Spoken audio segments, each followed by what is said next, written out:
Aprecio a teimosia do Nuno Garoupa, que insiste em querer estudar estas coisas e insiste em defender a sua dama e a sua causa, que é que as leis boas servem o povo e servem a liberdade. E eu vou-lhe passar a palavra imediatamente. Muito obrigado pela vossa atenção.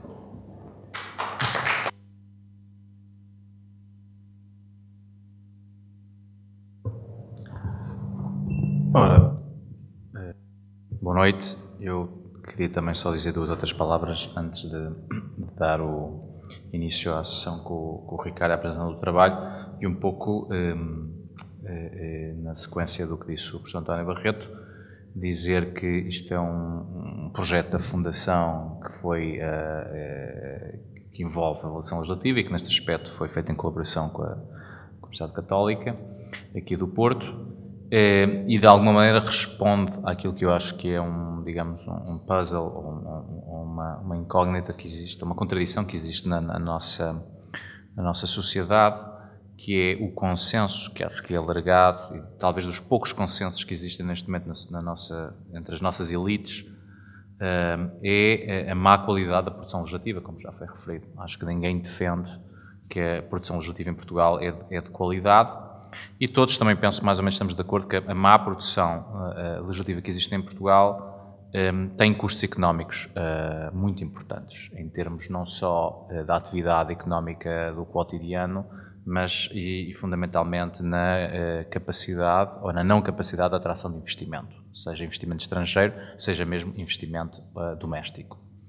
Ao mesmo tempo que temos isso, o facto é que nos últimos 15 anos avançamos muito pouco na melhoria dessa produção legislativa. Isto é, estamos todos de acordo que ela é má, mas parece que não sabemos sair dessa observação. Ela é má, mas não acontece nada.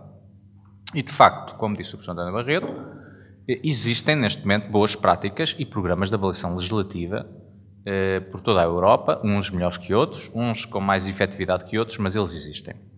E nós, de facto, também temos tido alguma discussão sobre isso, mas o facto é que na prática avançamos muito pouco. Eu até diria que a avaliação legislativa, infelizmente, foi uma das vítimas do memorando da Troika. Como não está no memorando da Troika, deixou de existir, não interessa. Portanto, até havia mais avaliação legislativa antes da Troika do que com a Troika, porque alguém se esqueceu, não houve ninguém que dissesse à Troika, ponham lá isso. Que se tivessem lá posto, com certeza que agora havia avaliação legislativa, pelo menos dizia-se que havia avaliação legislativa. Portanto, a Fundação, nesse sentido, que pretende é criar uma discussão e, como disse o professor António Barreto, os estudos que estes dois estudos, tal como o estudo que a professora Marta Tavares de Almeida e o seu grupo de trabalho apresentarão mais tarde, são estudos fundamentalmente pedagógicos, isto é, o objetivo não é realmente a Fundação discutir as propinas e a toxicodependência, o objetivo é discutir a qualidade das leis que alteraram o regime legal, quer das propinas, quer do combate à toxicodependência.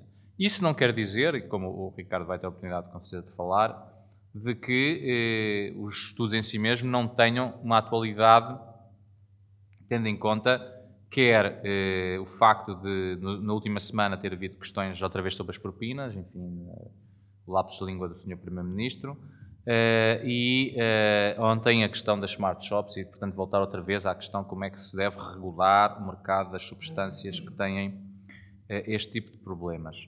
Eu penso também que os estudos têm uma vantagem de chamar a atenção de que algumas das coisas que se disseram na altura nas discussões destas duas legislações são meias verdades ou até têm pouca aderência à realidade. Por exemplo, o estudo da lei da toxicodependência conclui que, de facto, a lei no seu todo teve um impacto positivo, volta a insistir em alguns dos aspectos que também já eram do conhecimento público e que os grandes defensores dessa lei têm feito prevalecer, mas também chama a atenção que houve alguns custos e que esses custos, se calhar, têm sido completamente negligenciados no debate público. O mesmo em relação às propinas, daí talvez no sentido contrário, de que os custos são aquilo que está mais publicitado, mas que a lei também teve alguns benefícios que foram completamente negligenciados na discussão pública.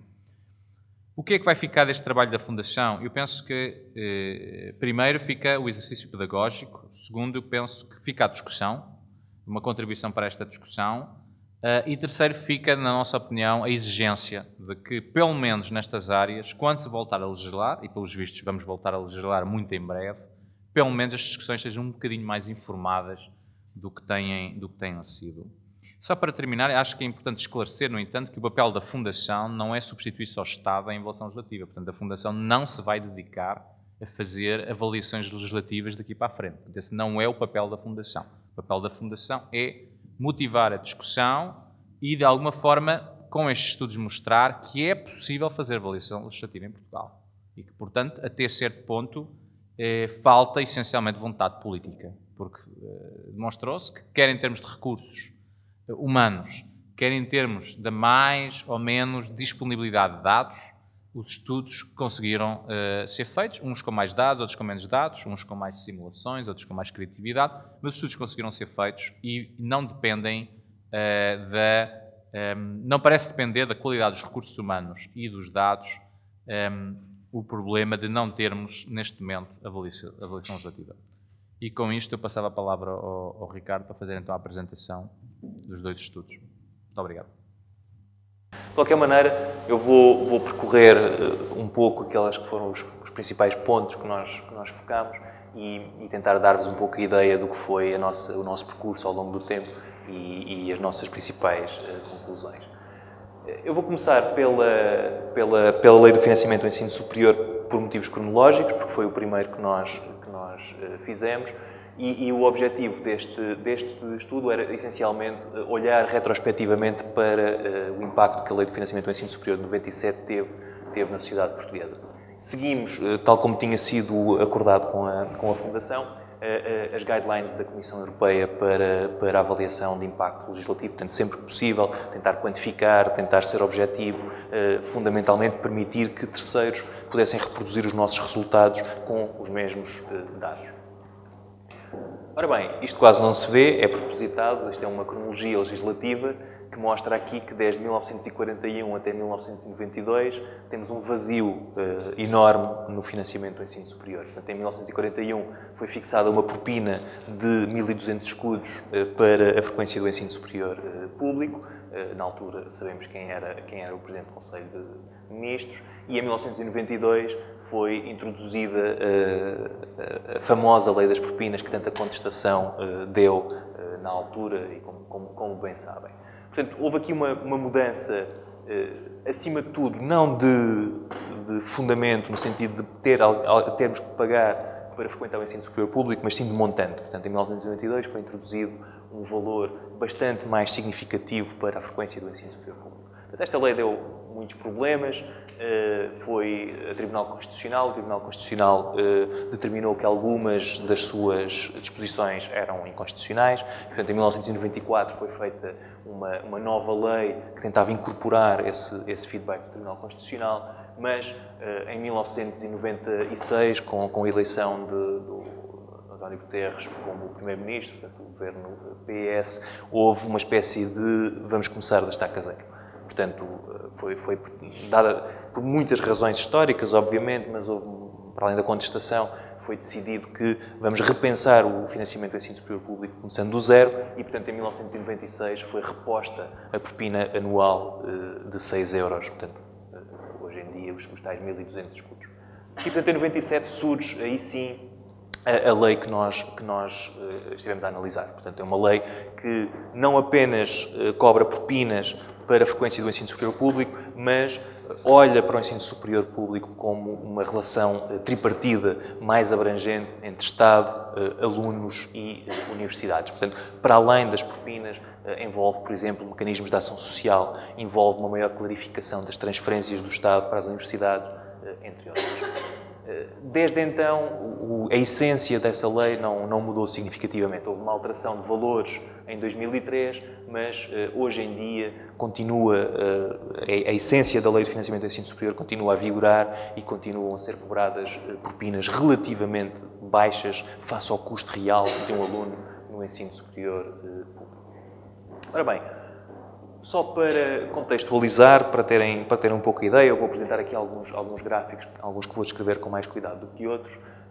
No fundo, explicando aquilo que estava a dizer há pouco, portanto, a Lei de 97 assegura a comparticipação do aluno no financiamento dos seus próprios estudos, sem que tal, no entanto, implicasse a exclusão de acesso ao ensino superior. Portanto, foi muito claro o propósito do Governo na altura de garantir que a propina que iria ser cobrada ao aluno não funcionava como um mecanismo dissuasor do seu acesso ao ensino superior público e, para isso, foram instituídos os tais mecanismos de ação social que estava a descrever. Portanto, estes são os dois instrumentos de política. E nós podemos ver aqui ao longo do tempo como é que isto evoluiu. Aqui podemos ver a evolução do valor das propinas. Portanto, antes de 1992 temos os tais 6 euros, depois o valor fixado em 1992, entre 92 e 94, o voltar à estaca zero em 96 e depois a evolução que se vê para a propina anual, que foi sendo atualizada aí sim ao longo do tempo. E o que podemos ver também aqui em cima é o valor da bolsa média que é atribuída a quem beneficia de bolsas no ensino superior público. Portanto, repare-se que desde 1996, isto está tudo obviamente a preços constantes, portanto é comparável, desde 1996 essa bolsa média tem vindo a aumentar e, sobretudo, é superior ao valor da propina. Portanto, a ideia foi que não houvesse exclusão por essa via. E, do mesmo modo, a percentagem de bolseiros também tem vindo, enfim, aqui com algumas alterações, mas tem vindo a aumentar, portanto, mais alunos beneficiam de bolsas. O acesso ao ensino superior público, aqui nós concluímos que teve e registou ao longo de todo este tempo uma alteração muito profunda mesmo.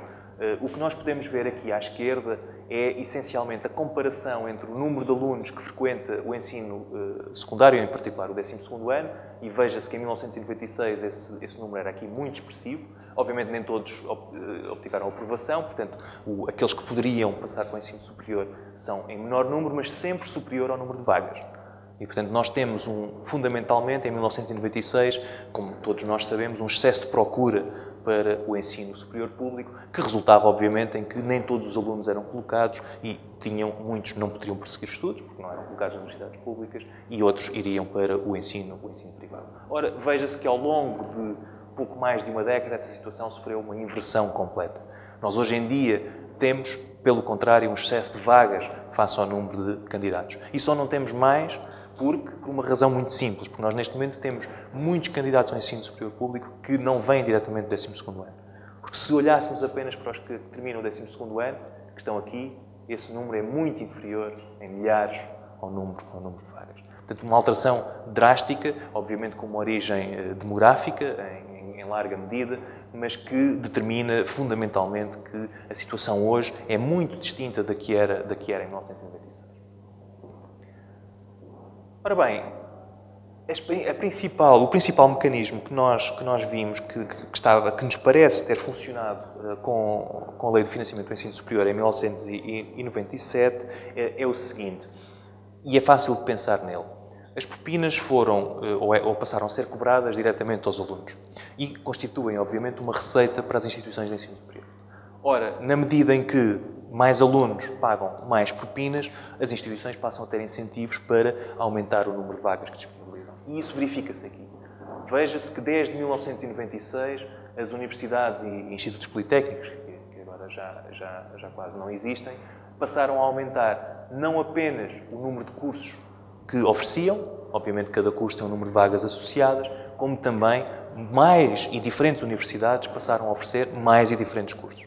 Portanto, houve este efeito muito claro desde 1996, que resultou, obviamente, na medida em que essas vagas estavam disponibilizadas, havia excesso de procura, o que passou a acontecer foi que esse excesso de procura passou a ser satisfeito e, portanto, os alunos passaram a ingressar mais no ensino superior público, que é precisamente o que nós temos aqui na linha a vermelho, o número de inscritos pela primeira vez neste nível de ensino. Em termos de equidade educacional, que é obviamente uma preocupação, foi também uma preocupação grande na Lei de Financiamento do Ensino Superior, aquilo que nós podemos dizer é que, de facto, parece que esta Lei de Financiamento do Ensino Superior contribuiu para uma maior equidade educacional. São muito frequentes as referências, antes de 96, de que o ensino superior público, e em geral o ensino superior, era um ensino de elites. Portanto, tipicamente eram os filhos de famílias com níveis educacionais elevados que acediam ao ensino superior e este era um ciclo que se autoperpetuava. Ora, aquilo que nós podemos ver em comparação com 1996 é que, por exemplo, em 2008 há um aumento muito expressivo da percentagem de alunos cujos pais não têm o ensino superior. E, portanto, no fundo, aquilo que se conclui, olhando para o Índice de Equidade Educacional, que no fundo compara o perfil educacional dos pais dos alunos do ensino superior com o perfil educacional dos pais de um indivíduo médio na população portuguesa, e ele está muito mais próximo. Portanto, é mais provável que um aluno do ensino superior público em 2008 seja mais representativo da sociedade portuguesa. E, portanto, desse ponto de vista, claramente parece que essa equidade educacional foi satisfeita. Ora bem, o ensino superior tem, para além de custos, obviamente, também tem benefícios. E esses benefícios são não apenas para quem o frequenta, mas também para o próprio Estado, como vamos perceber. Estes são dados da OCDE, portanto não são dados que nós tivéssemos trabalhado, são dados que todos os anos são publicados e que mostram uma coisa muito curiosa.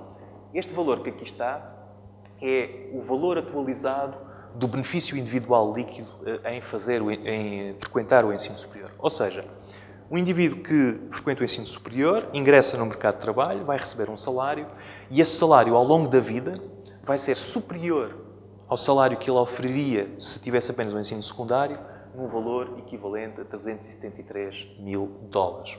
Portanto, é um valor muito, muito significativo. O que quer dizer que, de facto, para o indivíduo, o ensino superior constitui, o facto de ter um curso superior constitui um retorno muito expressivo para esse indivíduo. Evidentemente que, e aqui podemos ver, para o Estado isso também é verdade. Porquê? Porque o Estado tem um sistema de impostos e tem um sistema de contribuições para a Segurança Social que está em larga medida indexado aos salários do indivíduo. Quer dizer que ao longo da vida o indivíduo ganha mais face ao que ganharia se tivesse completado apenas o ensino secundário e, por consequência, digamos assim, o Estado também vai ganhar mais com esse retorno de impostos e de contribuições. Portanto, do ponto de vista global, se nós podemos pensar assim, o ensino superior, num prazo mais longo, vai obviamente retribuir, digamos assim, o investimento individual e o investimento do próprio Estado no aluno. As propinas, por sua vez, para as instituições de ensino, como tinha dito há pouco, constituem claramente uma fonte de receita e, portanto, não é surpreendente que nós estejamos a ver que desde 1996 o valor que as instituições de ensino passam a receber em propinas tem vindo a aumentar, obviamente que está associado não apenas ao aumento da propina anual, mas também ao aumento do número de alunos. Portanto, todos estes valores têm vindo a aumentar. O que nós temos aqui à esquerda é uma análise, enfim, muito ou relativamente curiosa, isto é, na prática, o orçamento de funcionamento das instituições de ensino superior ao longo do tempo. Obviamente que o orçamento de funcionamento, na medida em que é financiado pelo Estado, o Estado entrega às universidades um valor que tem vindo a ser crescente. Porquê? Porque, naturalmente, mais alunos significam mais custos significa que o Estado tem que retribuir e tem que compensar mais através de transferências no orçamento do Estado. Portanto, nós passamos de um valor de cerca de 600 milhões de euros em 96, entregue pelo Estado às instituições de ensino superior em Portugal, para mais do dobro em 2010, o que não é de todo surpreendente, tendo em conta toda esta lógica que eu estava a descrever. O ensino superior privado, e aqui nós tivemos muito cuidado, porque a Universidade Católica, obviamente, é uma instituição que se pode considerar de ensino privado, se bem que o ensino concordatário é algo que está entre o público e o privado, mas do ponto de vista da gestão é uma universidade privada. Tivemos algum cuidado para não sermos, obviamente, acusados de eventuais enviesamentos e fomos muito sumários na nossa análise. Tudo aquilo que nós constatamos é que, e isto é uma constatação óbvia, aquilo que nós vemos é que o número, à medida que aumenta o número de alunos no ensino superior público, diminui o número de alunos no ensino superior privado. Portanto, o que acontece, obviamente, é que em 96 nós tínhamos excesso de procura pelo ensino superior público, o que quer dizer que muitos alunos queriam prosseguir estudos e não tinham lugar no ensino superior público e iam para universidades privadas. Ora, à medida que as universidades públicas aumentam o número de vagas, essa tendência tem vindo, obviamente, a diminuir. E, portanto, nós vemos que a diferença entre o público e o privado tem vindo a aumentar ao longo do tempo, o que não é de todo surpreendente. Ora bem, para concluir, tem aqui um pequeno diagrama que, no fundo, mostra a essência daquilo que nós concluímos. Nós temos algumas alterações que foram, obviamente, provocadas pela lei das propinas, o aumento das receitas das instituições de ensino, o aumento da despesa pública com bolsas de estudo, o aumento da despesa pública pelo facto de haver mais alunos, mas também houve alterações demográficas, portanto, menos população em condições de aceder ao ensino superior e uma relativa constância das médias de exame, portanto, aí não houve qualquer alteração. Portanto, nós temos, ao longo do tempo, um aumento do número de vagas, diminuição do número de candidatos, o que quer dizer que, na prática, nós aumentamos a taxa de sucesso no ingresso ao ensino superior e aumenta também a equidade educacional. Isto gera custos e gera benefícios e nós, na prática, aquilo que tentamos fazer é comparar os dois. A conclusão a que chegamos é, enfim, talvez agora relativamente óbvia. Nós concluímos que, no curto prazo, obviamente, que o aumento do número de inscritos traduziu-se num benefício líquido negativo, na medida em que mais inscritos nas universidades significou que os alunos pagavam propinas às instituições de ensino, portanto, uma mão entrega à outra, mas, por haver mais alunos nestas condições, o Estado tem que cobrir a diferença. Logo, temos, no imediato, um benefício líquido negativo. À medida que esses indivíduos entram no mercado de trabalho, passam a beneficiar de um acréscimo salarial significativo face ao salário que ofeririam se não tivessem o ensino superior e, portanto, à medida que o tempo vai evoluindo, esse benefício vai se materializando e nós esperamos que, no longo prazo, exista, de facto, um benefício positivo desta lei. Só para terem uma ideia, este stat não está no estudo, de forma propositada. É um pequeno exercício que fizemos e que aqui achamos muita piada e eu mantive para esta apresentação. Nós fomos comparar, face a 1996, os custos e os benefícios médios anuais no período imediatamente a seguir, 97-2001, que coincide, grosso modo, com a duração de uma licenciatura. Então, o que é que nós temos? Temos universidades públicas, peço desculpa pelas fotografias, que obviamente vão reconhecer algumas das universidades e instituições. Temos aqui universidades públicas, universidades privadas, temos aqui o Estado e temos aqui os alunos. Os alunos, em relação a 1996, passaram a pagar, em média, por ano, cerca de 64 milhões de euros às universidades públicas em propinas. Evidente. Alguns alunos que antes iam para o ensino privado, agora passam a ir para o ensino público, o que para eles se traduz numa poupança anual de cerca de 9, quase 10 milhões de euros. Obviamente, as universidades privadas têm um custo, uma propina, que não é absolutamente superior àquela que eles pagariam no ensino superior público. E, portanto, as universidades privadas viram-se privadas de bastante receita. Por sua vez, o Estado atribui bolsas aos alunos, em média anual, de cerca de 15 milhões de euros. E entrega às universidades, ou entregou em média naqueles 4 anos, um valor médio anual de 125 milhões, lá está a sua comparticipação no custo desses alunos. Portanto, podemos fazer aqui uma hipótese que é a seguinte: vamos assumir que estas transferências vão, na prática, cobrir os custos que as universidades têm em ensinar estes novos alunos, estes que estão agora a ingressar, e com isso nós fazemos aqui uma contabilidade muito, muito simples. Pomos os custos de um lado, os benefícios do outro, fazemos a soma e imediatamente nós percebemos que há aqui um custo no curto prazo de 125 milhões de euros, que é precisamente o valor que o Estado entrega às universidades para compensar o facto de eles terem agora um maior número de alunos. E, portanto, o que nós pensamos é assim, ou é uma coisa muito simples, que é a seguinte: esta lei terá um benefício para a sociedade, ou trará um benefício para a sociedade, na medida em que consiga gerar, no futuro, um valor equivalente a 125 milhões de euros. E então, o que é que nós fazemos? 125 milhões de euros é o equivalente a 641 euros por ano, ao longo da vida de um aluno, o equivalente a um acréscimo salarial de 44 euros por mês, que é muito baixo. A real diferença salarial entre quem completa o ensino secundário e quem completa o ensino superior é quase de 600 euros. Ou seja, o que nós esperamos é que, vemos aqui, bastaria um acréscimo salarial de 44 euros por mês para compensar à sociedade este investimento que o Estado fez. Na realidade, esse acréscimo salarial é muitíssimo superior, é mais de 10 vezes superior. E, portanto, naturalmente, a conclusão que daqui tiramos é imediata: no longo prazo, ao longo da vida destes alunos, esta lei terá tido claramente um impacto positivo.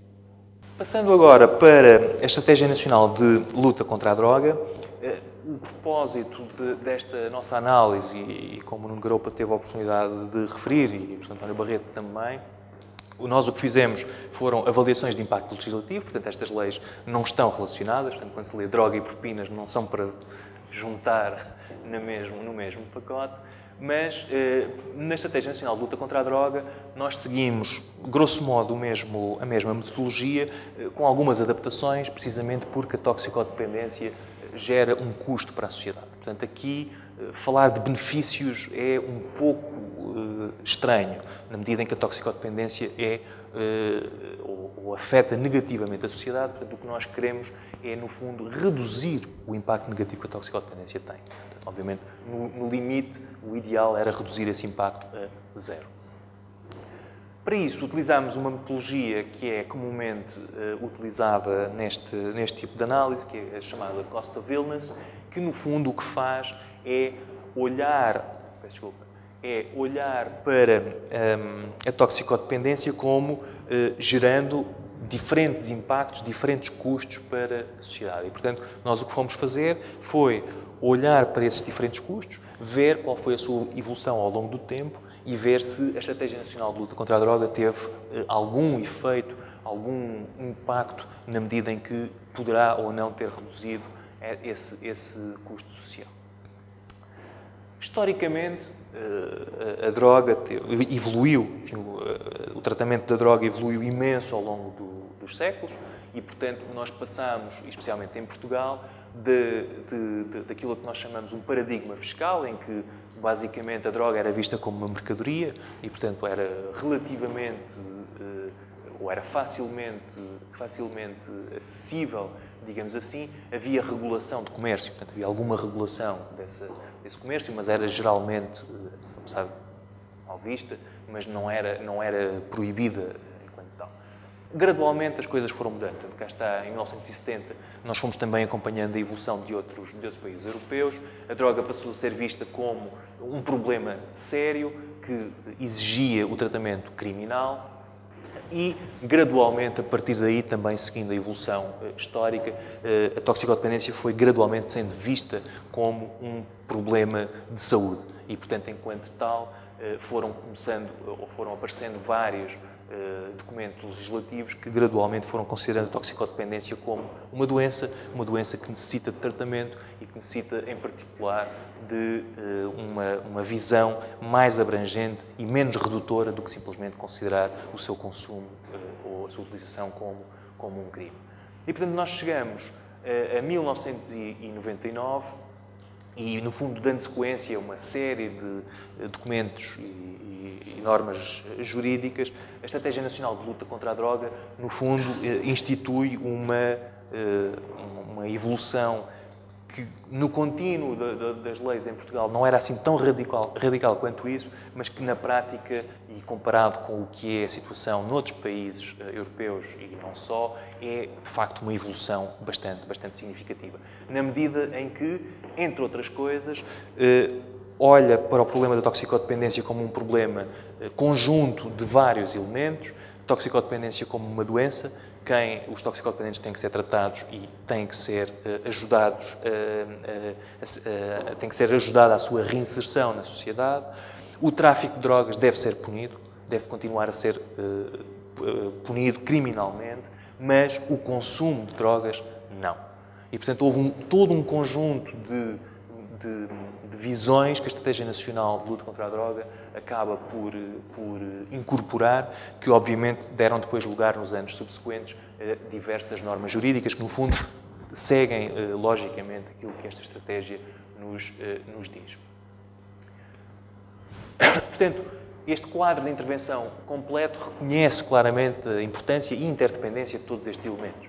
É importante prevenir, é importante tratar, é importante reinserir socialmente os toxicodependentes, é importante reduzir os riscos que a toxicodependência gera para terceiros, é importante dissuadir o tráfico e é importante cooperar internacionalmente com outras agências, nomeadamente para o branqueamento de capitais, precisamente por estar tipicamente associado ao tráfico de drogas. Portanto, nós o que fizemos foi comparar a situação que existia em 1999, portanto, antes da implementação da lei, com o que aconteceu nos anos subsequentes, nomeadamente no que toca a esta tipologia de custos sociais que a toxicodependência tem.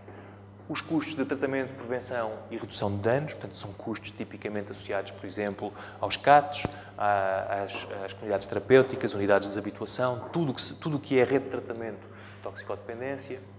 Olhámos também para custos de saúde associados a consequências da toxicodependência, portanto, por exemplo, o HIV, hepatites, que são consequências, podem ser consequências da toxicodependência, geram depois também custos para o Estado, na medida em que esses indivíduos acabam por utilizar os hospitais do SNS. Olhámos também, obviamente, de forma indireta para rendimento não oferido e o contributo para a produção que não é gerado por haver indivíduos toxicodependentes que estão em tratamento. Se estão em tratamento, não podem trabalhar, não trabalham, não contribuem. Portanto, não ganham um salário e não contribuem para a sociedade na medida em que geram valor acrescentado. E, em particular, se houver morte prematura associada à toxicodependência, tipicamente a morte prematura é uma morte muito antes daquilo que seria expectável quando olhamos para a sociedade, isso significa que termina ali, infelizmente, a contribuição desse indivíduo para a sociedade, para si próprio em termos de rendimento e também para a sociedade em termos de produção. Portanto, nós olhamos para toda esta tipologia de custos, não apenas os de saúde, mas também custos do sistema de justiça. O sistema de justiça são os custos tipicamente associados a punir, por exemplo, criminalmente, antes da descriminalização, os toxicodependentes, os custos com o encarceramento, por aí fora, e, obviamente, associado a isso também, na medida em que os indivíduos que estão presos, por exemplo, não têm um rendimento e não contribuem para a sociedade, isso gera também um custo indireto. Portanto, nós salientamos várias vezes ao longo do estudo que os reais custos sociais da toxicodependência são muito mais do que estes, mas parece-nos que estes, por serem quantificáveis e por nós termos conseguido, em alguns casos, como diz o Nuno, com alguma criatividade, quantificá-los, pensamos serem ou constituírem uma boa base para se avaliar esta norma jurídica. Ora bem, eu vou percorrer muito rapidamente aquilo que foram as principais alterações ao longo do tempo. Ao contrário do que na altura aparece escrito muitas vezes, a descriminalização do consumo não levou a um aumento muito grande do consumo.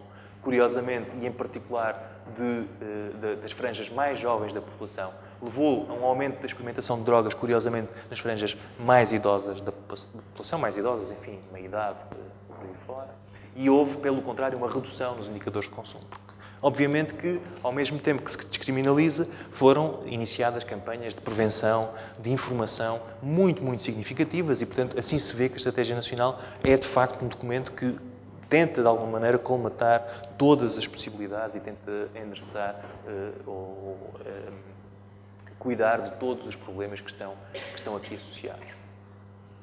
No tratamento, aquilo que nós vemos é que há um decréscimo, a partir de 1999, do número de novos utentes no acesso aos tratamentos ambulatórios, mas há um aumento no número total de utentes. O que quer dizer que os utilizadores das redes de tratamento passaram a utilizá-los mais vezes, mais ao longo do tempo. E, portanto, claramente aquilo que nós podemos ver é que isto está associado naturalmente à diminuição no consumo e isto está associado aos reais problemas dos toxicodependentes que já existiam anteriormente.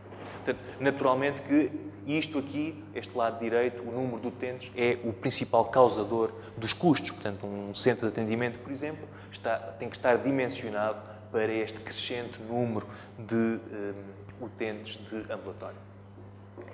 Do mesmo modo, registou-se um aumento relativamente significativo em algumas das redes de internamento. Portanto, o internamento de toxicodependentes é feito ou é abordado em 3 tipos de unidades. Unidades de desabituação, que são imediatas, duração curta, comunidades terapêuticas que têm um apoio um bocadinho mais continuado ao longo do tempo e centros de dia, e estes três, muitos deles, a provisão é privada, ainda que essas unidades privadas recebam financiamento do Estado para o fazer. Portanto, nós podemos ver que, enfim, de uma forma muito geral, há um aumento da utilização destas redes de internamento, que, tal como o ambulatório, obviamente, gera custos. Do mesmo modo, as políticas de redução de danos que estão associadas à Estratégia Nacional de Luta contra a Droga, nomeadamente as terapias de substituição por metadona, portanto, gradualmente substituir a droga que estava a ser utilizada pelo indivíduo, pelo toxicodependente, pela metadona, até haver a desabituação total, e o programa de troca de seringas, que já existia em Portugal desde 1992, basicamente estes dois elementos tiveram um impacto significativo na prevalência de doenças infectocontagiosas, nomeadamente o HIV e as hepatites. Portanto, podemos ver que gradualmente, ao longo do tempo, registra-se uma redução dessas taxas de infecção, que obviamente faz com que haja menos pressão desses utilizadores nos hospitais do SNS, por exemplo, para tratamento. Na vertente de justiça, digamos assim, o que nós podemos ver é que aqui à esquerda temos o número de infrações à legislação sobre substâncias ilícitas. Lembrem-se que até 1999 o próprio consumo era um crime e, portanto, está aqui, obviamente, incluído. A partir de 1999 o consumo deixa de ser, aliás, desde 2000, o consumo deixa de ser um crime e passa a ser um mero ato de contraordenação social e, portanto, este pico que se vê aqui para baixo é, essencialmente, a eliminação de todos esses casos como sendo criminais. Mas o que se vê, curiosamente, é que há esta redução, depois há uma relativa estabilização e, aqui à direita, podemos ver que, em contrapartida, as infrações por tráfico aumentaram, que é exatamente aquilo que nós teríamos esperado. Portanto, há uma menor incidência de infrações sobre o consumo e há uma maior incidência de infrações do tipo criminal de tráfico. Obviamente que isto depois, e em particular o facto do consumo de drogas deixar de ser um crime, faz com que muitas pessoas deixem de ser presas por isso e, portanto, o que se registra a partir de 2000 é uma redução significativa aqui do número de indivíduos presos ao abrigo da lei da droga. Portanto, passam a ser apenas punidos os traficantes e não os consumidores. E, portanto, a percentagem de reclusos condenados no total que são toxicodependentes tem vindo a diminuir gradualmente. Reparem, aqui temos cerca de 45% da população prisional está encarcerada por infrações à lei da droga e temos em 2010 um valor muito próximo dos 20%, portanto, menos que caiu mais do que metade, ou caiu para metade. Em termos de consequências mais graves da toxicodependência, também se viu uma redução no número de mortes prematuras associada à toxicodependência, aqui no imediato. Depois há aqui um fenómeno um pouco estranho que tem vindo a aumentar nos últimos tempos. Maria Moreira, se estivesse aqui do Observatório Europeu de Luta para a Droga e Toxicodependências, tinha uma explicação para isto, eu provavelmente não tenho, mas aquilo que nós estamos mais preocupados é este decréscimo aqui muito significativo. Portanto, a toxicodependência no imediato ou a Estratégia Nacional de Luta contra a Droga parece ter resultado numa diminuição drástica do número de mortes prematuras, a que não é certamente estranho o facto de haver uma menor taxa de infecção por hepatites, VIH, SIDA, etc. Ora bem, nós depois o que fizemos foi um exercício, como disse o Nuno há pouco, em alguns casos, criatividade, e tentámos colocar números em tudo isto. Ou seja, nós fomos a cada um destes elementos, à prevenção, ao tratamento, à redução de danos, à dissuasão do consumo, às consequências sanitárias da toxicodependência, e tentámos para cada um deles encontrar um indicador que nos pudesse dizer o que é que tinha acontecido ao longo do tempo, depois da implementação da Estratégia Nacional de Luta contra a Droga, para ver se, tudo somado, essa estratégia tinha tido um impacto positivo sobre a sociedade. Em alguns casos, e aqui a criatividade está associada a isso, há dados óbvios e disponíveis publicamente para alguns destes, mas não para outros. E, portanto, nós tivemos que formular algumas hipóteses que não nos pareceram de todo descabidas e, obviamente, fica agora ao critério de quem ler mais tarde dizer-nos que algumas delas poderão eventualmente não fazer qualquer sentido, mas a nós, pelo menos, pareceram-nos bastante razoáveis e, no mínimo, uma boa base de trabalho para avaliar esta estratégia.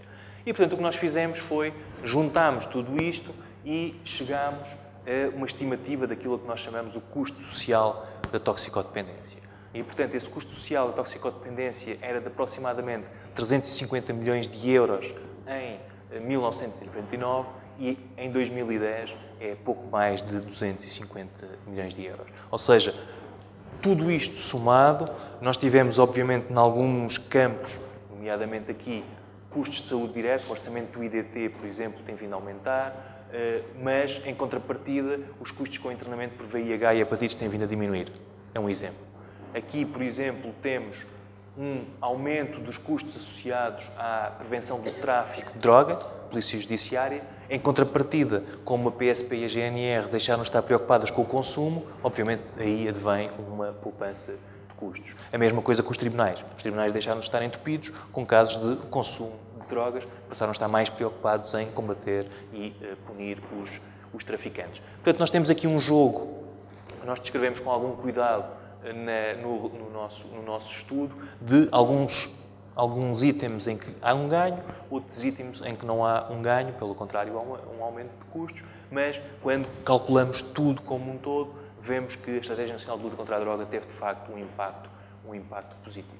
E, portanto, isto é particularmente verdade quando nós olhamos para este gráfico da direita. Veja-se que a percentagem de toxicodependentes na população, desde 1999, tem vindo a aumentar. Lembrem-se que tinha dito há pouco que a utilização das redes de tratamento tem vindo a aumentar, o que quer dizer que o número de toxicodependentes em absoluto também aumentou. No entanto, o custo social da toxicodependência tem vindo a diminuir. Ou seja, ainda que o número de toxicodependentes tenha aumentado em percentagem na população, o impacto negativo que eles têm sobre a sociedade tem vindo a ser cada vez menor, que é precisamente aquilo que nós gostaríamos que acontecesse. Obviamente, o ideal era que este número não aumentasse, aí teríamos um ganho ainda superior, mas isto demonstra que a Estratégia Nacional acabou por ter um impacto muito positivo. Portanto, nós podemos comparar per capita na população um custo de cerca de 45 euros em 99 para 32 euros em 2010. E, portanto, é preciso relembrar, e nós fizemos esse exercício particularmente na parte mais final do estudo, nós fomos comparar estes valores per capita com outros estudos internacionais. Há muitas diferenças metodológicas, esta comparação não é fácil de fazer, mas o que nos parece é que estes valores são baixos relativamente à realidade. Portanto, houve uma subestimação desse custo. Mas, tendo havido subestimação, houve subestimação quer para 99, quer para 2010. E, portanto, o que nos interessa é a tendência. Portanto, a nossa metodologia, como foi comum aos 2 anos, e a todo o período em análise, permite-nos dizer que se houve subestimação num, houve subestimação também no outro. Portanto, nós depois fizemos aqui no fundo é aquele tal jogo de ganhos e perdas de que vos estava a falar. Nós comparámos o ano 99 com o período imediatamente posterior, e aqui é importante relembrar que estes 5 anos que aqui estão não são 5 anos em que, por exemplo, a lei da descriminalização do consumo de drogas tenha estado em força a ser implementada. Essa lei só foi aprovada em meados de 2000 e, portanto, claramente este período, no fundo, está a abarcar uma altura em que o consumo de drogas ainda era um crime. Ainda assim, nós chegamos à conclusão que há uma redução de cerca de 12% no custo social da toxicodependência para cerca de 306 milhões de euros a preços de 99. Portanto, aqui veja-se, há um aumento nos custos de saúde diretos, portanto, o custo de tratamento, prevenção e redução de danos, associados às redes de tratamento que tinha dito há pouco. No entanto, devido à diminuição das taxas de infecção por HIV e hepatites, há uma diminuição nessas consequências da toxicodependência. Obviamente que isto tem um reflexo imediato na medida em que mais indivíduos em tratamento são mais indivíduos que não estão a ganhar dinheiro e que não estão a contribuir para a sociedade. Em contrapartida, esta diminuição que aqui está faz com que esses indivíduos, esses sim, possam estar a contribuir. A reinserção na vida social, através, por exemplo, do Programa Vida e Emprego, também teve um custo direto significativo, mas há uma redução dos custos do sistema de justiça, a que não será estranha, obviamente, a descriminalização do consumo. E, portanto, globalmente, nós, ainda que esta seja uma estimativa sujeita a muitas hipóteses de cálculo, parece-nos ser um resultado relativamente interessante e que, sobretudo, vem demonstrar que a Estratégia Nacional, vista como um todo, acabou por ter um impacto positivo para a sociedade portuguesa. Muito boa noite a todos, ou muito boa tarde. Antes de mais, muito obrigado pelo convite e por este desafio. Como já aqui foi dito, hoje foi possível tomar conhecimento de alguns resumos que a imprensa deu destas avaliações e, como é normal, cada jornal e cada jornalista produziu a sua visão sobre as suas conclusões, enfim, sobre os seus procedimentos. Todas elas, por natureza, enfim, é um dos grandes vícios, um dos grandes problemas da imprensa, mas também é uma das suas grandes virtudes, que é a tentativa de simplificar coisas muito complicadas a ideias muito simples para que todos os leitores lhes possam aceder.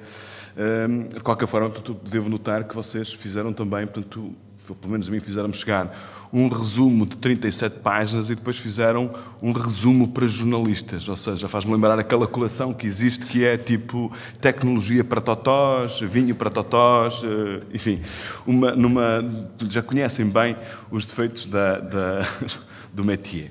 Bom, indo de concreto para aquilo que nos traz aqui, eu, portanto, abstenho-me de dizer, portanto, de elogiar a iniciativa da Fundação e também a concretização que dela fez a Universidade Católica. Parece-me que isto que é evidente, de facto, é extremamente importante estabelecer e avaliar os impactos legislativos, até porque nós, como disse o professor António Barreto, em Portugal legisla-se mais, e eu diria também que legisla-se por vezes demais, ou seja, muitas vezes a nossa classe política tem como primeiro impulso para resolver uma determinada crise ou um determinado problema, ou lhe acrescenta dinheiro, ou lhe acrescenta mais uma lei ou outra, portanto, e muitas vezes essas leis, passados há alguns tempos, já ninguém se lembra delas, nem chegam sequer a ser regulamentadas. Há casos concretos desses. Portanto, neste caso em concreto, acho que é muito importante que nós consigamos estabelecer, portanto, e avaliar a prazo, as consequências a prazo das leis. Eu não olhei para os estudos, tanto com a preocupação de saber se a lei era boa ou se era má. Procurei, de alguma forma, tentar-lhe captar o espírito, digamos assim, ou seja, qual era a proposta política subjacente que lhe estava associada e depois as conclusões práticas, aquilo que resultou para o país, para toda a nossa sociedade, com a sua execução. Portanto, e parece-me que, seguindo esta estratégia, me aproximei, de alguma forma, daquilo que é a primeira preocupação com o trabalho da Universidade Católica. Depois, como em continuidade, acho que é extremamente interessante nós conhecermos quais foram as consequências destes dois diplomas, ou dos vários diplomas que lhes estão associados, porque se de alguma forma, relativamente à droga, à Estratégia Nacional da Luta contra a Droga, se fizeram vários relatos, há uma consciência bastante aguda em amplos segmentos da sociedade portuguesa que, de facto, a estratégia foi um sucesso, correu muito bem, e boa parte disso resultou não tanto da percepção ou da análise que foi feita internamente, mas também de contributos que vieram do estrangeiro. Lembro-me de ver os resultados, portanto, e a análise da estratégia nacional em revistas e jornais tão prestigiados como a The Economist ou como o New York Times, que de um momento para o outro Portugal tornou-se um caso de sucesso, um exemplo a seguir, e, portanto, isso, parecendo que não, teve vários reflexos em Portugal e ajudou de alguma forma, a sedimentar a ideia de que foi uma lei que teve impactos positivos. Quanto às propinas, de facto, há aqui algumas surpresas, pelo menos a mim foi muito mais surpreendente a leitura das conclusões relativamente à aplicação desta lei do que é que foi feita relativamente à Estratégia Nacional da Luta contra a Droga.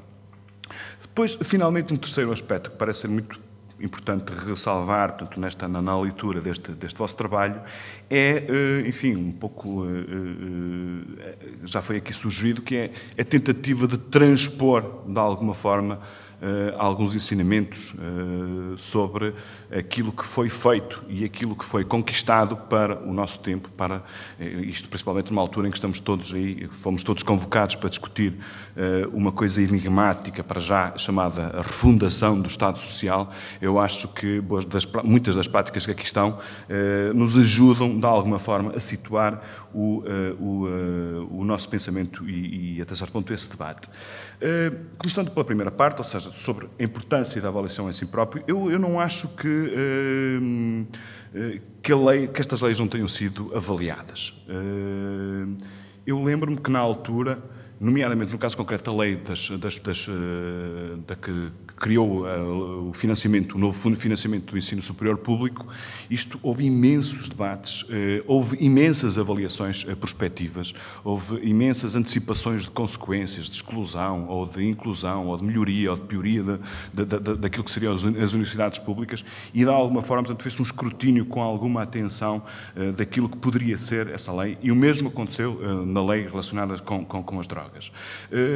Houve imensas notícias, houve imensas reportagens, houve editoriais, um deles deixou marcas para o futuro, que é o célebre editorial do Vicente Jorge Silva sobre a geração Arrasca, que nasce precisamente da contestação que por volta de 1993, 1994, enfim, que no princípio do desenvolvimento deste processo que foi aqui assinalado, e portanto isto foi muito discutido. Mas depois das leis estarem aprovadas e estarem em vigor, também se foram produzindo algumas avaliações. Embora todas as avaliações, ou a maior parte dessas avaliações, foram avaliações parcelares e a maior parte delas produzidas por pessoas que têm interesse direto, ou por grupos que têm interesse direto, portanto, nessas matérias. Ou eram professores, ou eram alunos, ou eram sindicatos, ou eram psicólogos na área da recuperação de toxicodependência, ou da polícia, ou por vezes partidos, ou departamentos governamentais. Mas, de qualquer forma, qualquer uma dessas avaliações, ou essas avaliações no seu todo, não têm o mérito que esta tem e por uma razão que eu passo a explicar. O Nuno Garopa dizia um bocado que não é propósito da Fundação substituir-se ao Estado. Parece-me que é legítimo e é sensato que a Fundação não o faça, mas, de qualquer forma, eu, como jornalista, treinado intelectualmente para suspeitar e para duvidar de tudo o que vem dos poderes políticos, eu não acho, enfim, um pouco na aplicação daquilo que é o princípio da mulher de César, se me vier um estudo de um departamento qualquer do Ministério da Justiça, que aliás é o dono de parte da metodologia que vocês utilizaram, no caso concreto da avaliação da lei das drogas, se me vier um estudo de um departamento governamental, para mim não tem, à partida, a mesma credibilidade e a mesma consistência do que se vier de uma encomenda de uma fundação vocacionada única e exclusivamente para o interesse público e realizada ou concretizada por uma universidade.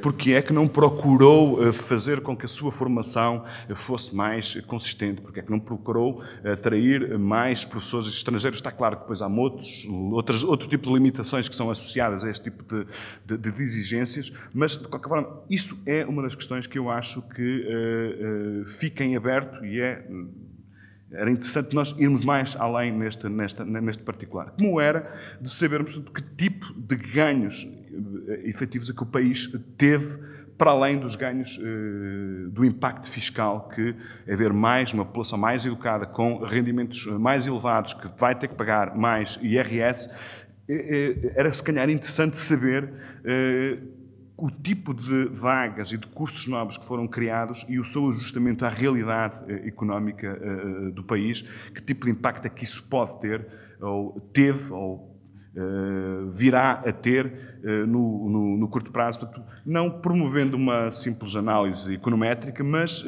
termos uma percepção mais aguda, mais profunda daquilo que foi a utilidade deste estudo. Portanto, desta legislação, perdão. Finalmente, como terceiro ponto, tentar, de alguma forma, ler nas conclusões e nas várias apreciações que foram feitas destes estudos algum pretexto de atualidade para, no sentido de podermos trazer esses conhecimentos para o tempo em que vivemos.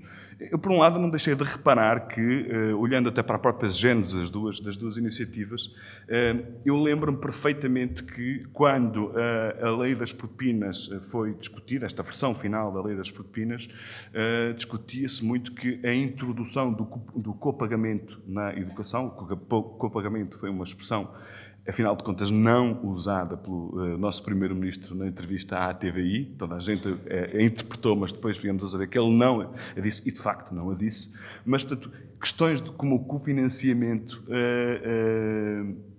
são questões que estão, de alguma forma, latentes no nosso debate público atual, mas, na altura, isso era uma questão para quem se situava um pouco mais à esquerda, fosse, portanto, no Partido Socialista e indo por esse espectro por aí fora, pôr em questão o princípio da gratuitidade e da universalidade era uma coisa absolutamente horrível, e a medida foi completamente rotulada como sendo uma medida de direita pura e dura. Pelo contrário, quando foi o debate da lei das toxicodependências, sentiu-se que foi claramente identificada como uma lei muito à esquerda, ou pelo menos culturalmente inspirada nos valores da esquerda, nos valores da tolerância. Os toxicodependentes não devem ser reprimidos, são doentes, têm que ser tratados, etc, etc, etc. E, portanto, foi claramente rotulada, se bem me lembro, como sendo uma medida de esquerda. O que é curioso, neste tempo em que nós estamos aqui a debater, portanto, o neoliberalismo, o excesso de liberalismo, a conservação do Estado Social, etc., etc., o que é curioso, lendo em simultâneo estes dois estudos, é que nós chegamos à conclusão que uma medida rotulada mais à esquerda e outra medida rotulada mais à direita tiveram ambas o condão de produzir bons resultados para o país e, portanto, também por isso o vosso trabalho é extremamente interessante e importante. Eu acho que todo o país vos fica a dever por esta e, já agora, ficamos todos a aguardar que venha a próxima. Muito obrigado, é o que eu tenho a dizer.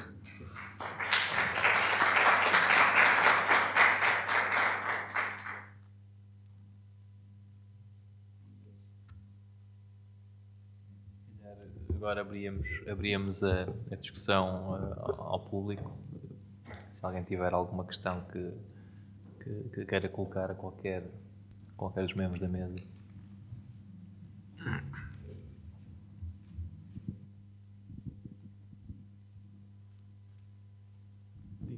Sim. Pedro Oliveira, eu sou professor universitário e, portanto, na definição do Mel Carvalho, sou pessoa interessada na questão das propinas. Eu, de facto, não partilho da tese de que quem está próximo dos problemas não os possa avaliar bem, porque senão teríamos que ir sempre recorrer a Marte para nos vir avaliar. Em relação às propinas, eu confesso que fico surpreendido como é que se pode afirmar que uma lei que põe um entrave ou, digamos, ou põe uma exigência económica à frequência do ensino superior, possa aumentar a equidade. Tanto mais que, se nós pudermos, se tivermos atenção, estudos como os estudos da OCDE, da Education at a Glance, mostram que várias coisas, nomeadamente que Portugal é o país mais seletivo, é um dos países mais seletivos na Europa na frequência do ensino superior, ou seja, na definição da OCDE, um filho de um white collar tem 3 vezes mais chances de frequentar do que um filho de um blue collar, em Portugal. Por outro lado, quando Portugal tem a 4ª propina mais cara da OCDE, digamos, há só 4 países com propinas acima de $1000, o Reino Unido, a Holanda, a Itália e Portugal. E, portanto, não consigo perceber como é que se pode avaliar a lei e afirmar que ela vai fomentar a equidade quando, digamos, quando se conhece esta realidade, que é documentada também por estudos internacionais que foram justamente, digamos, elaborados com dados fornecidos pelos diversos países, pelos governos de diversos países. Acho que a questão do prémio da educação que foi falado, digamos, é preciso ser avaliada com cuidado. De facto, o prémio da educação, e enfim, há um estudo penso que o primeiro estudo de prémio de educação em Portugal foi feito pelo Pedro Portugal do Banco de Portugal, que fala, e a OCDE fala em prémios de educação para Portugal de 20% a 25%, sendo que esses valores também têm que ser lidos justamente com muito cuidado, porque o prémio de educação não é igual em todos os cursos e, portanto, estamos a generalizar isso para todas, digamos, as saídas profissionais, se quisermos, isso pode ser muito enganador. Para além do mais, o prémio de educação, na minha opinião, até pode ser visto como uma medida de desigualdade, porque o prémio de educação, em países nórdicos, onde justamente ou não existem propinas, na maioria dos casos, creio mesmo que não existem propinas, o prémio de educação é cerca de 8%, o que mostra que a desigualdade salarial entre um licenciado e um não licenciado é muito mais baixa do que num país como o nosso. Portanto, estas coisas devem ser lidas com cuidado. Por último, parece-me que não se deve, parece-me uma leitura, digamos, menos, digamos, talvez não muito correta da realidade, dizer que há excesso de oferta. O excesso de oferta de lugares do ensino superior público depende da taxa de frequência, da taxa de cobertura dos jovens de 18 a 24 anos que o país pretende atingir. E em Portugal esse valor situa-se possivelmente próximo dos 50%, não deve lá chegar, e há países hoje em dia, como por exemplo a Finlândia, que têm taxas de cobertura de 70%, 80% e 90%. Portanto, acho que é preciso, digamos, a avaliação, digamos, tendo observado ou tendo visto, digamos, de uma forma sucinta o estudo, não me parece que se possa afirmar que a lei das propinas tenha contribuído para a equidade, mesmo que, quando se fala de, como disse, que a propina cobre, digamos que as bolsas cobrem o valor da propina. Bem, mas é preciso ver que a bolsa, quantas bolsas é que são atribuídas, sabe-se toda a polémica que há à volta do fator que determina a atribuição de bolsas. Portanto, em resumo, penso que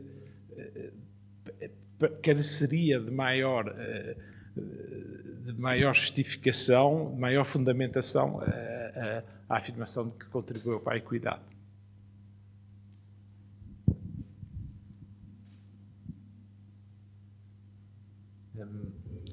Respondendo também de forma muito sucinta, aquilo que tinha, começando pelo princípio, aquilo que tinha dito relativamente ao caso português, que o filho de um white collar ou de um blue collar tem 3 vezes mais probabilidade de estar no ensino superior, aquilo que nós dizemos é, de uma forma muito simples, é que sem a lei de 97 provavelmente essa probabilidade era de 6 vezes.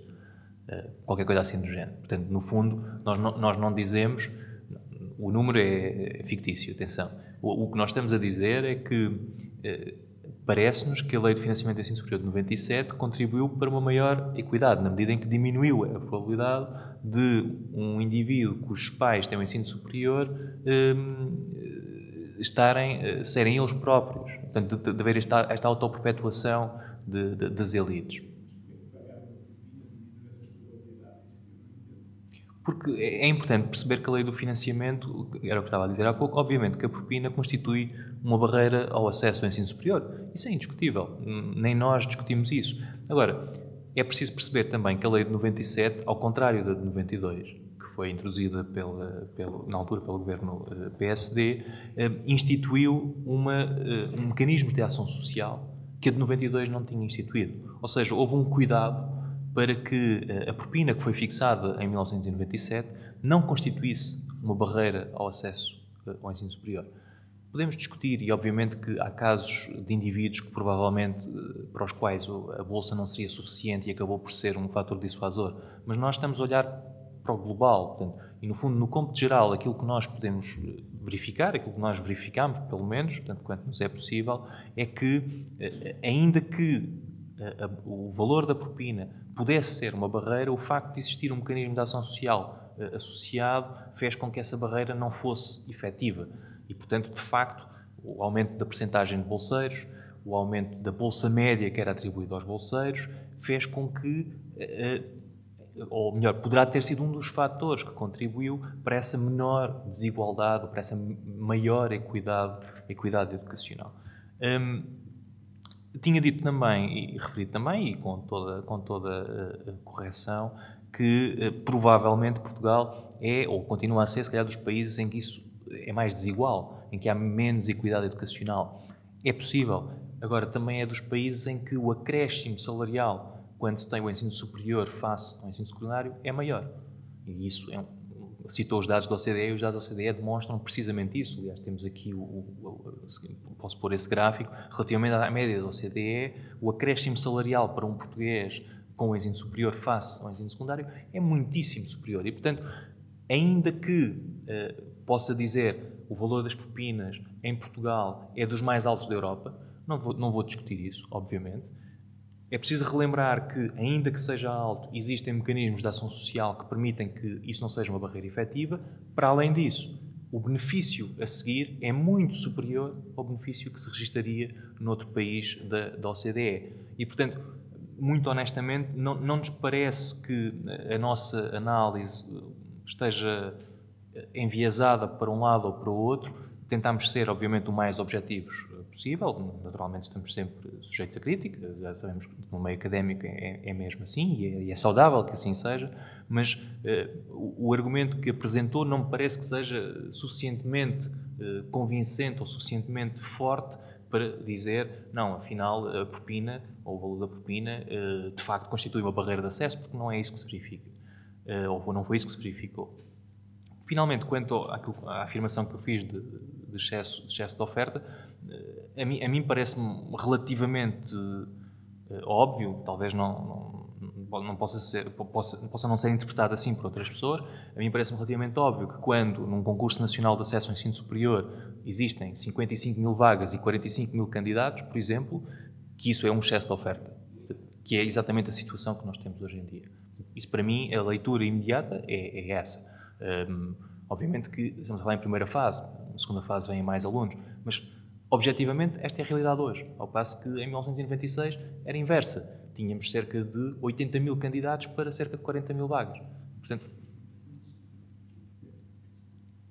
sim, eu percebo o que está a dizer, mas repare, mesmo que olhe apenas para os alunos que completam o 12º ano, só isso, há menos alunos que completam o 12º ano hoje do que o número de vagas que está disponível. Portanto, mesmo que todos quisessem ir para o ensino superior, ainda sobravam vagas. Corresponde, é absoluto. 2010, o concurso de 2010-11, é absoluto.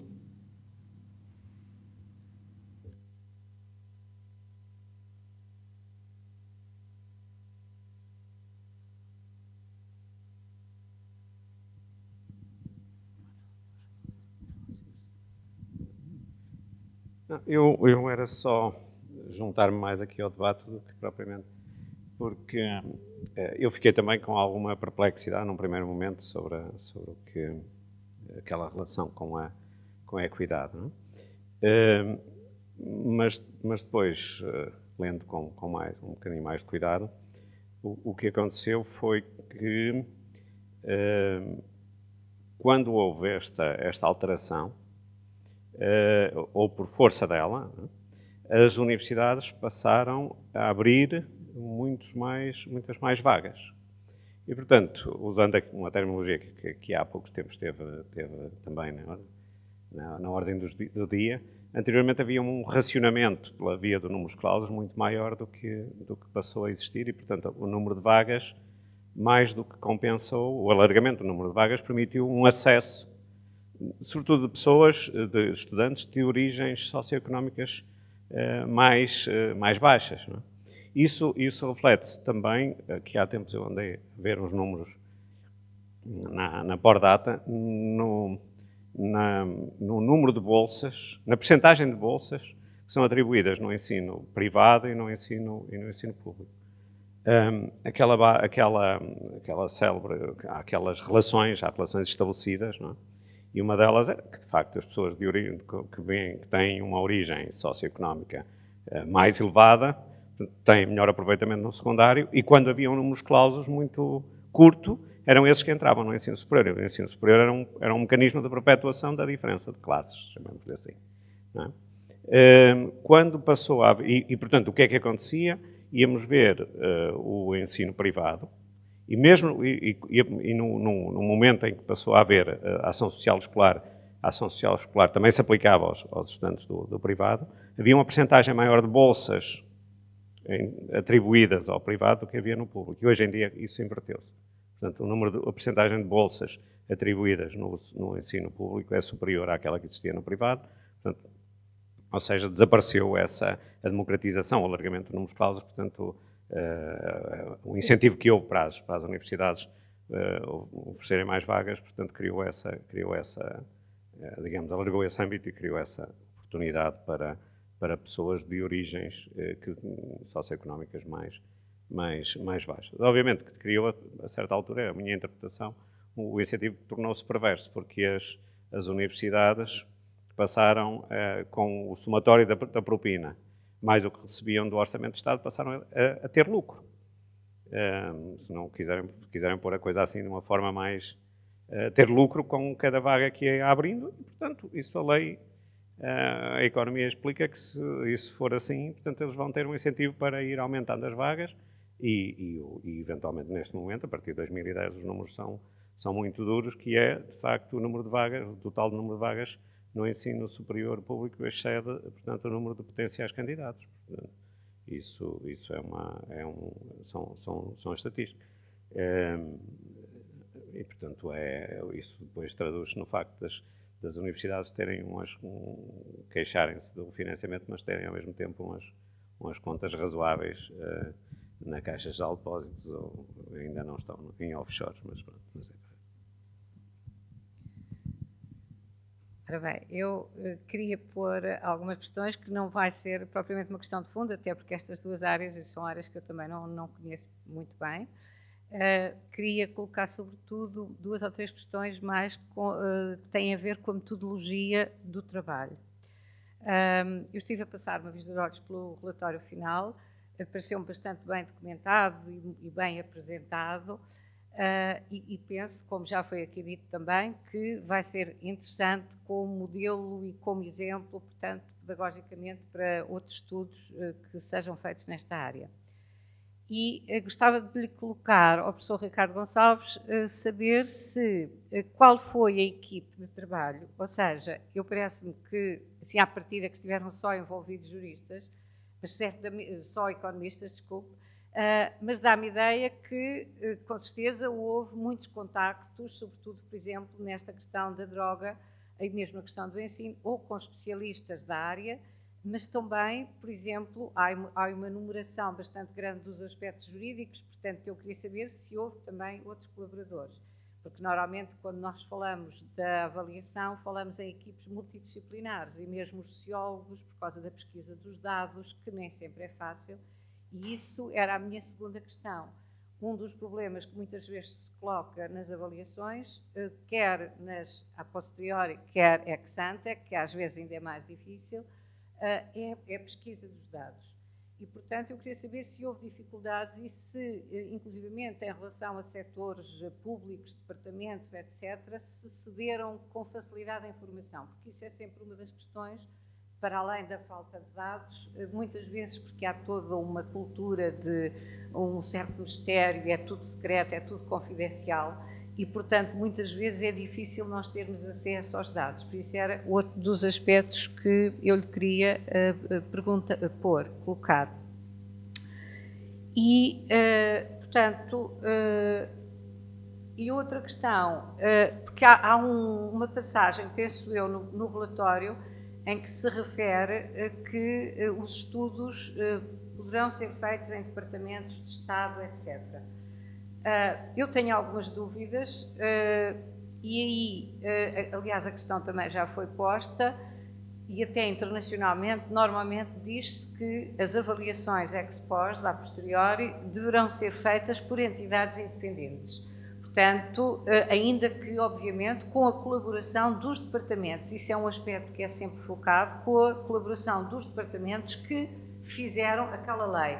Porque aqui há um aspecto importante que é o conhecimento do objetivo da lei. Isso não foi muito referido, é talvez um ponto que eu acho que era importante, é porque quando nós fazemos uma avaliação a posteriori, em princípio, há um aspecto muito importante de conhecermos bem qual é o objetivo e, por isso, daí o interesse das equipes que sejam externas terem um contacto grande com aqueles que elaboraram a lei e com até os decisores políticos que tiveram, portanto, por trás dessa aprovação. Por isso, já quanto à avaliação ex ante, defende-se o contrário, que sim, aí claramente elas têm que ser feitas nos departamentos estatais ou no Parlamento, se for o caso, porque é toda uma metodologia de preparação da lei e, no fim, a avaliação é uma parte dessa metodologia. Portanto, queria também um bocadinho a sua opinião sobre este assunto. A ver se não me esqueço de nenhum dos pontos. Começando pela equipa, a equipa foi constituída por cinco docentes aqui da faculdade, uma delas, a Ana Lourenço, que está aqui, que é jurista, está emprestada cientificamente, digamos assim, à nossa faculdade e, portanto, grande parte do trabalho jurídico foi feito pela Ana. Para além disso, em particular na área da toxicodependência, beneficiámos imenso da contribuição da Maria Moreira, que pertence ao Observatório Europeu da Droga e Toxicodependências, que tem uma vastíssima experiência profissional nesta área, nomeadamente no IDT, na altura crítica de que estamos a falar, e que muito nos ajudou numa área que de facto é muito mais sensível do ponto de vista da necessidade de uma pluridisciplinaridade que é evidentemente necessária neste tipo de estudos.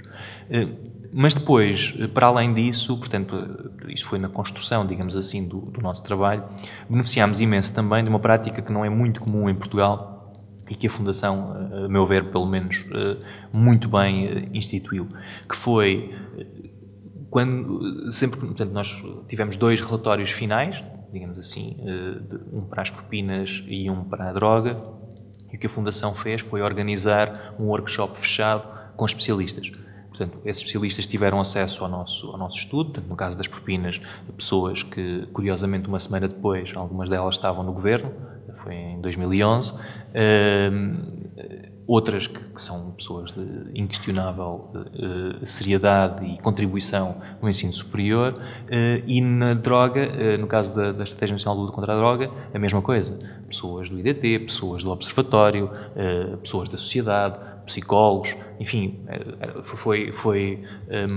foram sessões muito produtivas mesmo, em que nós, de facto, conseguimos receber um feedback muito valioso. Em muitos casos, para contrastar um pouco com a nossa visão, que inevitavelmente, por muito que queiramos evitar, era mais de economista, com contribuição da Ana do ponto de vista jurídico, mas que nos ajudou imenso a pensar no problema numa dimensão mais múltipla, mais multifacetada também. E, portanto, por isso, obviamente, nós nunca nos opusemos, pelo contrário, louvamos esta iniciativa da Fundação, porque nos pareceu muito útil. É assim que o meio académico funciona, é a crítica por pares, é assim que ele evolui e é assim que nós também gostamos de trabalhar e gostamos imenso de trabalhar neste campo dessa forma e, portanto, claramente, o resultado final que nós temos agora tem todos esses contributos, não necessariamente na equipa de trabalho, de origem, mas ao longo do processo de elaboração do estudo. O segundo ponto que focou relativamente aos dados, aí é um enviesamento pessoal que eu tenho. Enfim, tenho uma educação parcialmente feita no estrangeiro, onde existe uma maior acessibilidade a dados. Eu sempre achei que, a fazer este tipo de estudos, que o tínhamos que fazer com dados publicamente disponíveis. Não foi pedido nenhum tipo de dado a nenhuma instituição, a nenhum departamento do governo em Portugal ou no estrangeiro. Utilizámos única e exclusivamente dados no domínio público. Para quê? Precisamente para que um terceiro ou terceiros que queiram reproduzir os nossos resultados que o possam fazer sem qualquer problema. Portanto, os dados estão perfeitamente documentados, estão disponíveis, como nós os encontramos, outros podem encontrar, como nós conseguimos estes resultados, outros, utilizando a mesma metodologia, têm que os obter também necessariamente, e, portanto, foi esse um enviesamento, digamos assim, pessoal meu, mas que eu acho que muito ajudou, e é uma atitude, é uma política que eu sigo em todos os estudos em que participo. Obviamente, outras pessoas dirão, atenção, porque eu conheço que o departamento tal tem este dado que vai contrariar isso. Muito bem, se eu tenho, que fique com ele, porque se não o publica, por alguma razão será. Porque, de facto, penso que só tornando disponíveis os dados é que nós podemos funcionar, e também aí a Fundação, através da Pordata, tem tido uma contribuição verdadeiramente fantástica para a sociedade portuguesa, e nós fizemos questão, em muitos dos dados que utilizamos, ainda que muitos deles sejam dados do INE, porque a Fundação, a Pordata, alavanca muito na base de dados do INE, nós fizemos muita questão de utilizar a Pordata como mecanismo de busca, não apenas porque é mais fácil do que o site do INE, que eu recomendo vivamente que um dia tentem utilizar, e que não é de todo facilmente utilizável, a Pordata é muito mais fácil, mas porque é de facto um esforço que nós, enquanto académicos, eu pessoalmente também enquanto académico, muito louvo e muito agradeço. Falta-me um ponto. Sim, peço desculpa, sabia que faltava um. Sim, nós não, em momento algum no estudo, nós dizemos que os estudos devem ser feitos ou por departamentos estatais ou por entidades independentes. Obviamente que compreendo o que disse, e é perfeitamente razoável que, na perspectiva ex ante, isso seja feito, sobretudo, pelos departamentos envolvidos, ainda que eu penso, e aí é o enviesamento típico académico, eu penso que ter uma opinião externa é sempre válido, é sempre útil e, acima de tudo, é sempre bom contrastar as nossas visões, quando estamos muito embrenhados numa determinada área, com aquilo que uma pessoa de fora pensa. Quanto mais não seja para contrastar ideias, porque se eu não consigo convencer uma pessoa que é pensante, racional e que tem a quem eu atribuo algum valor intelectual, se eu não consigo convencer do valor daquilo que estou a fazer, então eu tenho que pensar que eu é que estou mal, não é outra pessoa. E, portanto, eu acho que esse é um exercício que é muito útil, não apenas nas avaliações retrospectivas, que concordo em absoluto, que devem ser feitas por entidades, ou podem ser feitas por entidades independentes, mas também na perspectiva ex ante. Eu recordo-me, enquanto estive em Inglaterra, muitos dos departamentos do governo, algumas das avaliações eles faziam in-house, portanto faziam dentro dos próprios departamentos, com pessoas qualificadas, obviamente, que tinham formação nessa área, iam a cursos, workshops e aprendiam a fazer e utilizar toda esta metodologia, mas sempre que havia uma norma jurídica um bocadinho mais crítica ou um bocadinho mais complicada, muito frequentemente recorriam a pessoas de fora.